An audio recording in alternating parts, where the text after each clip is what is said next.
Monsieur de la Morinière. Madame la Présidente, Madame la Vice-Présidente, chers collègues, tout d'abord, merci à Lydie pour ces commissions qui se déroulent très bien avec un bon état d'esprit général. Permettez-moi quelques questions. Que va-t-il sortir des États généraux de l'alimentation?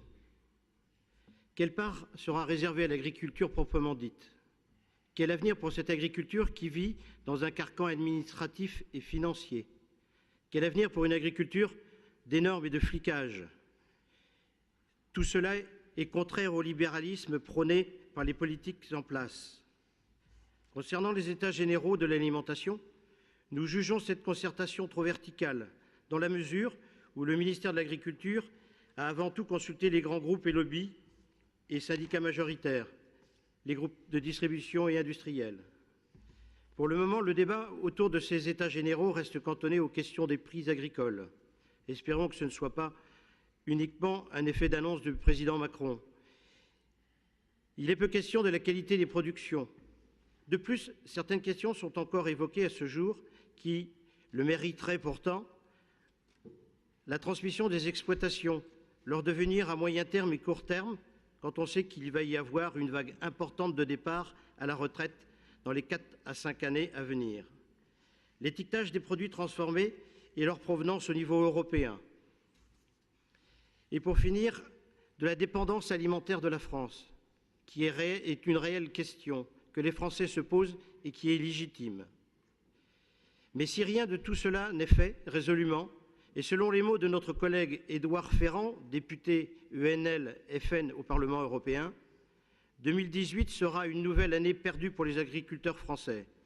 En renonçant à renforcer la position des agriculteurs avant l'ouverture des négociations commerciales qui fixeront les prix des denrées alimentaires pour les mois à venir, le gouvernement les condamne à voir leur situation s'aggraver. Le délitement de nos productions arboricoles au niveau national sont de l'ordre de 25% en 15 ans et de 15% dans le domaine du maraîchage pour une même période. Le paradoxe dans le domaine du lait, où l'État français avait décidé de retirer les quotas laitiers, et à ce jour, nous sommes déficitaires en production de beurre au niveau national et européen. En 2016, les agriculteurs sont un tiers à avoir gagné moins de 350 € par mois. Pire, plus de 700 d'entre eux se sont suicidés sur leur exploitation, soit 2 par jour, 2 de trop. Quel intérêt pour nos dirigeants d'avoir 2 discours? Les produits de qualité avec des circuits courts, vanter la bonne bouffe à la française et de l'autre côté faire le jeu des multinationales et de la grande distribution. Quand nos gouvernants réagiront-ils et prendront conscience de l'ampleur de ce désastre humain, agricole et économique? Une patrie sans agriculture, une agriculture sans paysans est un pays mort ou à la merci de puissances financières.